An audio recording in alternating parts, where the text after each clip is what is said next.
badge came off in one pull, just like that. 9 years, 2 months, and 11 days gone in the time it took Gerald Whitmore to reach forward and unclip it from her lanyard. Sena Darko stood in the corridor of Sunrise Haven Women's Shelter and watched her name disappear into his palm. The badge had her photo on it, the one they took her first week, before she understood that this job would change everything inside her. She was smiling in that photo, younger looking, eyes bright and a little too wide, the way you look when you still believe the paperwork is the hardest part. Sena Darko, Intake Coordinator, Sunrise Haven. Gerald held it between 2 fingers the way you'd hold a used tissue.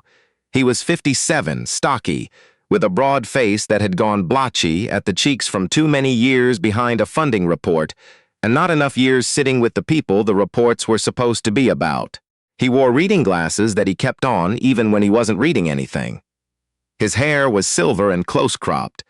His voice was the kind of voice that had learned to deliver bad news without sounding like it knew the news was bad. Sena.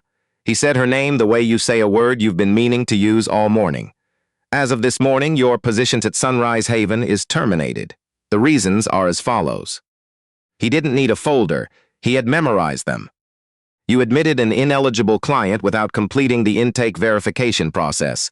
You allocated a private room and meal resources to individuals who fall outside our current MCSESS funding criteria. You circumvented a removal notice issued by my office, and when I directed you to follow protocol, you refused.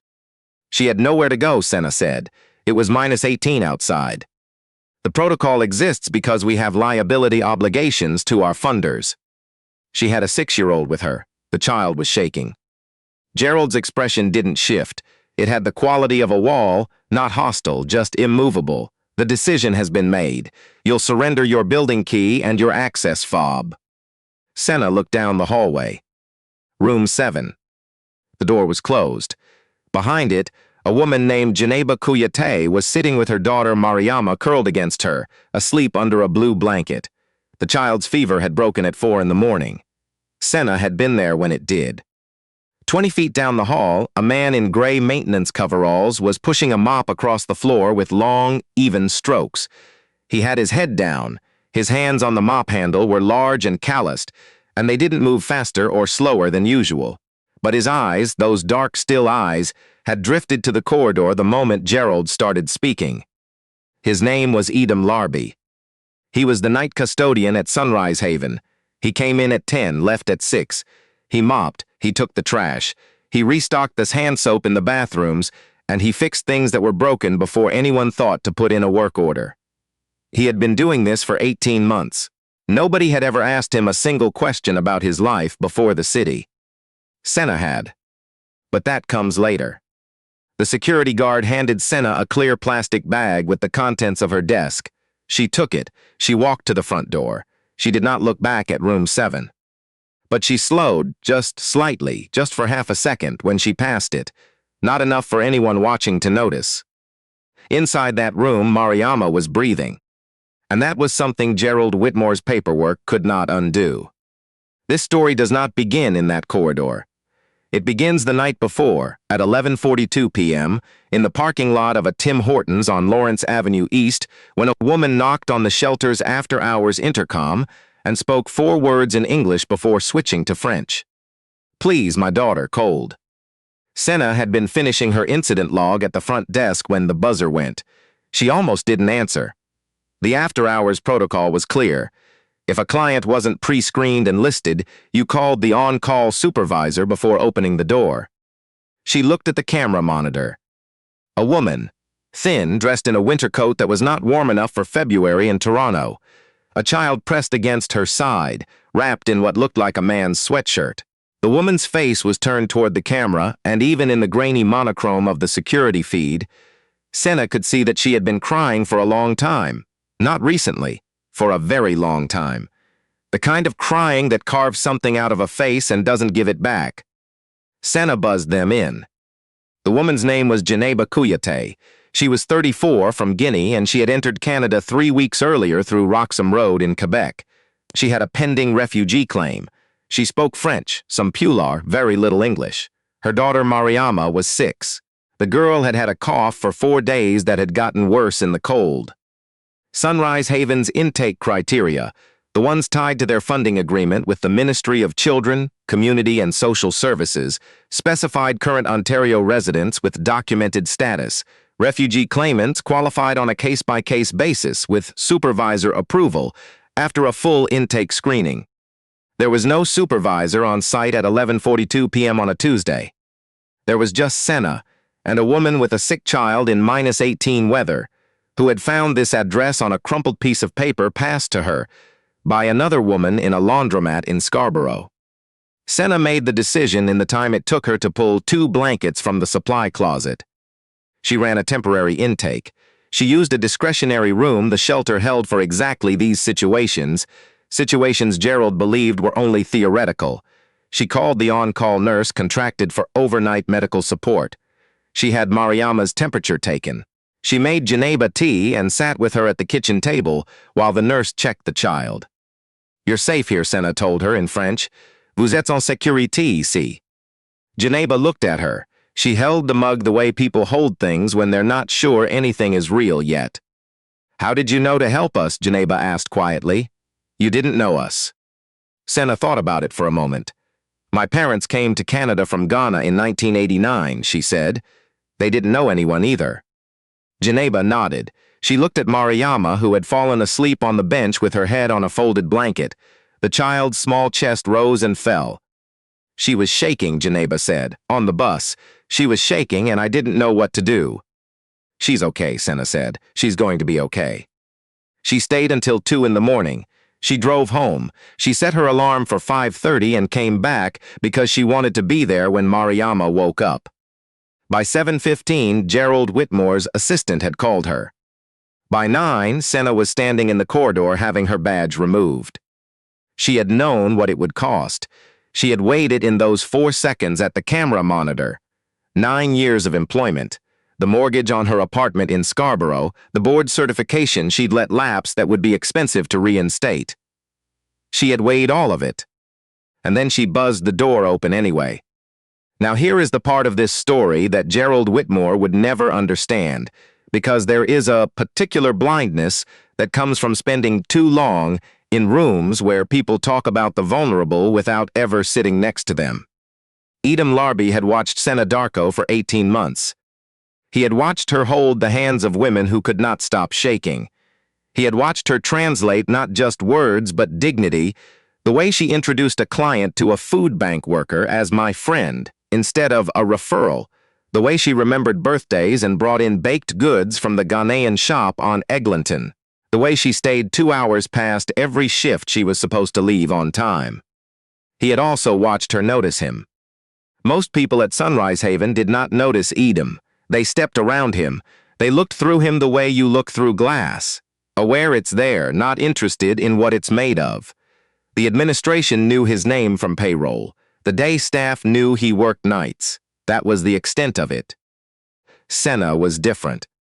She started the same way the others did, not seeing and moving on. But somewhere around his 3rd week, she said good evening when she passed him in the hallway, not to be polite. She stopped walking. She looked at him directly. She said, "Good evening, Mr. Larby, cold night." He had been so startled he nearly dropped the mop handle. By the 2nd month, she was bringing him coffee on the nights she worked late. Black, 2 sugars, the way he'd mentioned once, offhandedly, and she had remembered. By the 4th month, they talked. 10 minutes here and there, in the kitchen at 2 in the morning when the shelter had gone quiet. She asked him about Ghana. Not the polite tourist version, "Where are you from originally?" that kind of thing, but real questions. What part? What his family was like? Whether he missed the rainy season? He told her a little, not everything. Nobody at Sunrise Haven knew everything about Edom Larby. What they knew, he was quiet, reliable, and had a slight limp in his left leg that worsened in cold weather. He drove a 2009 Civic that needed new brake pads. He brought his lunch in a metal container that always smelled of groundnut stew. He had a soft voice. He called everyone ma'am or sir regardless of age, with a formality that felt like it came from somewhere older, somewhere more deliberate. What they did not know could fill a library. Edom Kwaku Lardby had been born in Kumasi, Ghana in 1970, the second son of a schoolteacher and a seamstress. He went to university in Accra on a government scholarship. He took a job at a small construction firm at 24 and worked until he understood the business from the ground up. By his mid-30s, he had built Lardby Group into one of the most respected private development companies in West Africa. Not the largest, but the one most known for building in places other companies refused to go. Rural clinics, schools in flood-prone regions, emergency housing in communities that had lost everything. He had also built, alongside his wife Abena, the Lardby Foundation, a charitable vehicle with an endowment of just under $200 million, focused on one thing: keeping vulnerable families from falling through the cracks of systems designed to process them. Abena had died of a stroke in 2021. After she died, Edom signed operational authority of the foundation to its board of directors and flew to Toronto. He moved into a basement apartment in Scarborough. He answered a job listing for a night custodian. He showed up on his first shift in January and mopped floors and said nothing about any of it, and he kept showing up, and nobody asked. He had told himself it was grief, that he needed to be somewhere small for a while, that he needed to understand what it felt like to be unseen, to work with his hands without anyone knowing whose hands they were. But the real reason, the one he only admitted to himself in the quiet before dawn, was his daughter. Not his wife, his daughter from his first marriage, Asi. She had been 27 when she died, in a holding facility, waiting on a refugee hearing that kept being postponed. She had a university degree. She spoke 4 languages. She had filed the right papers, called the right offices, paid what she was told to pay. And she had still ended up in a place where the systems that were supposed to protect her had been designed with someone else in mind. Edom wanted to understand those systems from the inside. So he mopped floors in a women's shelter in Scarborough for 18 months and watched. He watched who came through the door and who got turned away. He watched who the staff were kind to and who they were merely efficient with. He watched Gerald Whitmore walk through the building every second Tuesday, reviewing bed count ratios and per-bed cost projections, touching nothing, seeing nothing. And he watched Sena Darko. He was in the East Corridor when the after-hours buzzer sounded at 11:42 p.m. He heard Sena's footsteps cross to the monitor, stop, and then move toward the door. He heard the door open. He heard the cold air push in, and then the sound of a child coughing. He went back to mopping. But he did not go home at 6 when his shift ended. He sat in his car in the parking lot, engine running against the cold, and he waited. At 8:15, he heard Gerald's voice through a half-open window. "We'll need to reverse the intake. She doesn't meet eligibility under the current agreement." He heard the next part, too, the part about removal, the part about making sure it was handled before the morning ministry check-in. Edom sat in his car for 20 minutes after Sena walked out the front door with a plastic bag. Then he reached into the glove compartment. Under the vehicle registration, under a parking ticket from November he kept forgetting to pay, there was a phone, a different phone from the one he used for shift schedules and grocery lists, a slim black device in a leather case that he had not powered on in 4 months. He turned it on. He called the Lardby Foundation's executive director. Her name was Isabelle Tremblay. She was 49, based in Ottawa, and she answered on the second ring in the brisk tone of someone who had been waiting for exactly this call. "Mr. Lardby, it's been a while." "Isabel." He watched a pigeon land on the shelter's front step and look around like it owned the place. "I need you to listen without asking me why I waited this long." "All right. There's a shelter here in Toronto, Sunrise Haven, operated under a parent organization called Northview Community Services. I want their funding structure, their board composition, the name of every donor above 50,000, and the terms of their operating agreement with the ministry." The sound of a keyboard. "Timeline?" "Today." A pause. "Edom." She used his first name, which meant she was about to say something she believed mattered. "Is this about the foundation's next cycle? Because we have 3. It's about a woman who was fired this morning for letting a mother and child in from the cold. It's about a 6-year-old who was shaking on a city bus at midnight. And it's about a man who has been watching this shelter for 18 months and has finally run out of patience. Isabel was quiet.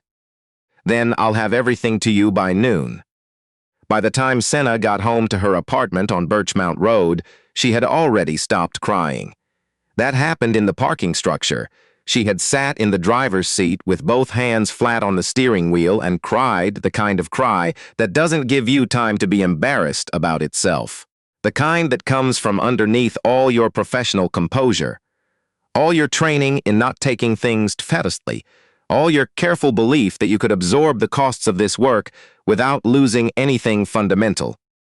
She cried for 9 years, for every 12-hour shift, for every woman she had walked to a cab at 3 in the morning, hoping they'd be okay, for every intake form she had filled out in a room that felt too small and too bright, for Janeba, for Mariama with her cough and her borrowed blanket. She cried until there was nothing left. Then she drove home, changed out of her work clothes, and sat at her kitchen table with a cold cup of tea. She had 17 texts. Her colleague Binta had sent 4 of them, each more urgent than the last. Her mother had sent one that just said, "Call me when you can," which meant someone had already told her. She put the phone face down on the table. She thought about Mariama's fever breaking at 4 in the morning. The way the child had exhaled suddenly, as if she had been holding her breath for a very long time.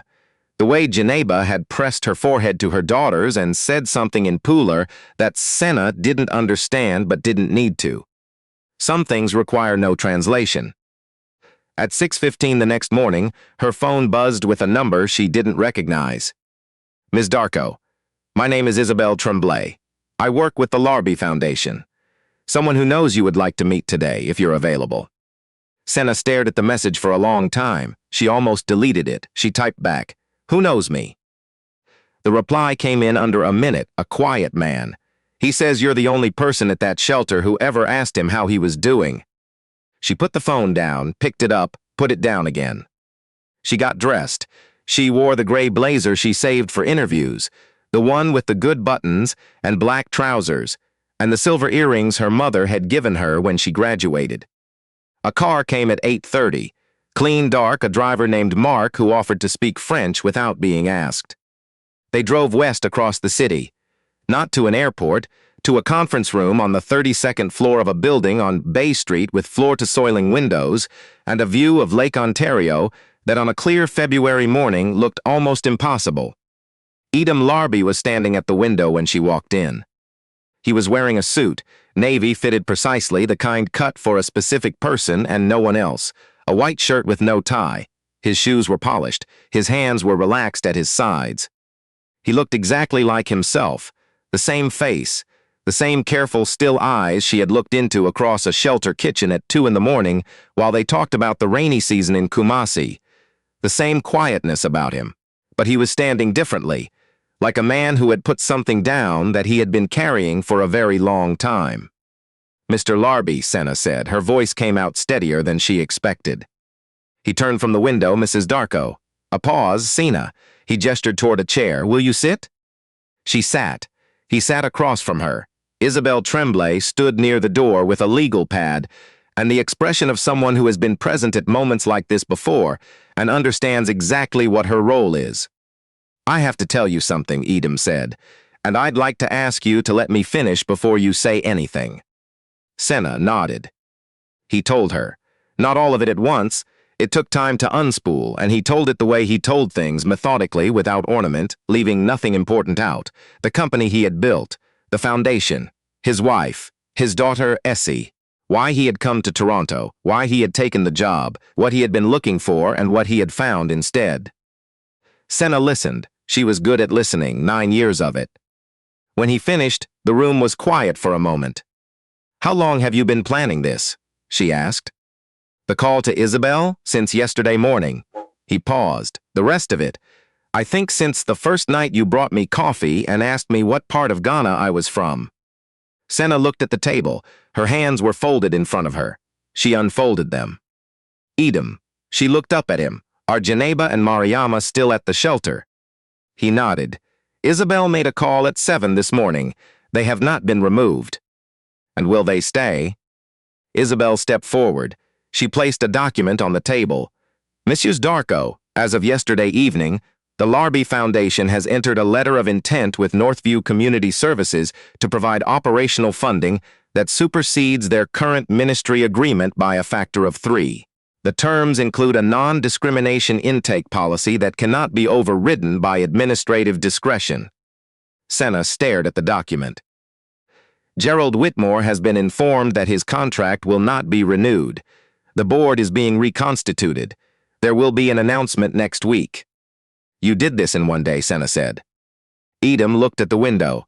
I should have done it sooner. That's something I'll carry. Sena was quiet for a moment.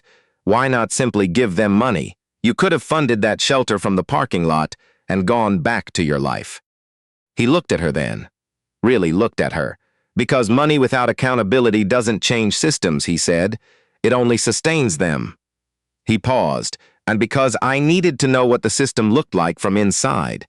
Who stayed when staying cost something? Who left when leaving was the easier choice? He reached into his jacket pocket and placed a small card on the table in front of her. Sena Darko, Director of Client Services, Northview Community Services, Sunrise Haven. The position reports directly to the new board, Edom said. No administrator can override your intake decisions, not on policy grounds, not on funding grounds, not for any reason. Sena looked at the card. She thought about Mariama's hands at midnight. How small they were, how they gripped the edge of her coat in the lobby without letting go. She thought about Janeba's face on the security monitor turned up toward the light, hoping.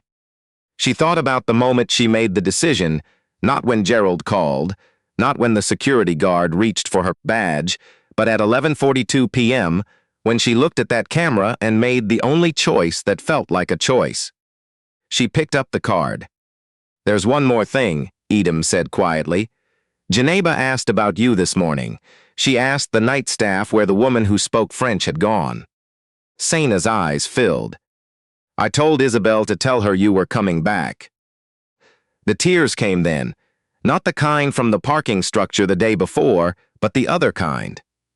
The kind that arrive when something you believed was gone turns out to have simply been waiting for the right moment to return. She laughed through them, a little, the way you laugh when you've been carrying something heavy for so long that when someone finally takes part of the weight, your whole body doesn't know what to do with the lightness. You told her I was coming back, Sena said, before you even called me. Edom allowed himself a small smile. It changed his whole face. I was fairly confident, he said. Gerald Whitmore received the board's call on a Thursday morning at 8:15, the exact same time, as it happened, that he had called Sena's supervisor 2 days earlier. He was informed that the foundation agreement was being restructured and his position eliminated, effective immediately. He was given 30 minutes to gather his belongings. He gathered them. He walked to his car. No one came out to say goodbye, which surprised him somewhat. Perhaps it should not have. 6 weeks later, on a Saturday in late March, when the Toronto snow had finally started to mean it, a small ceremony was held in the common room of Sunrise Haven. A new sign had gone up above the main corridor. It read the E.C. Larby Wing, for every child who deserved someone to open the door. Sena stood in front of it with her old intake binder pressed against her chest, the one with 9 years of handwritten notes in the margins. Beside her stood Binta, who had somehow managed to cry and hold a cup of tea at the same time, which was a skill Sena had always quietly admired. Down the hall, Janeba sat in the common area with Mariama on her lap, the child drawing with a new box of markers someone had donated, her tongue between her teeth in concentration. Edom stood at the back of the room in a simple gray sweater, watching. Mariama looked up from her drawing. She had seen this man before in the hallways when he was still mopping floors at night. She'd never known quite what to make of the quiet man with the big hands who always nodded at her when she passed. She climbed down from her chair and walked over to him and said, in careful English, "Are you the one who fixed the light in our room?" Edom looked at her for a moment, then he crouched down to her level. "Yes," he said. Mariama thought about this. "Mama says someone important fixed everything," she said. "She says God sent us the right people." Edom was quiet. His eyes moved across the room to Sena, who had turned and was watching, and then back to the child. "Your mama is very wise," he said. Mariama considered this with the seriousness of someone who does not hand out agreement easily. Then she returned to her drawing. Edom stood. He looked at the sign. He looked at his daughter's name in clean letters above a door where families came in from the cold. There is a particular kind of person in this world, and if you've stayed with this story to the end, you already know who they are, because you've felt them before. Maybe as the one who held the door, or the one who came through it, or the one watching from the hallway not yet sure how it would turn out. They are not the ones who help because help is free. They help when it costs them something real. They stay when staying has a price. They look at the camera at 11:42 at night in the cold, and they make the only decision that feels like a decision. Fate does not forget these people. It is sometimes slow. It wears maintenance coveralls. It mops corridors in the dark and fixes light bulbs before anyone notices they're out. It has calloused hands and a quiet voice, and it has been watching, patient, unhurried, taking careful note of who holds the door open and who locks it.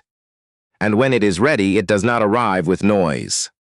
It arrives on an ordinary morning, across a table in a gray winter light, with a small card placed in front of someone who earned it, carrying a name and a title, and the understanding that the right work finally has the right protection behind it. If this story stayed with you, subscribe to Ancient African Folktales. The ones who give when it costs them everything. Those are the ones this channel exists for. And the ones who only counted the costs, they always leave the building alone.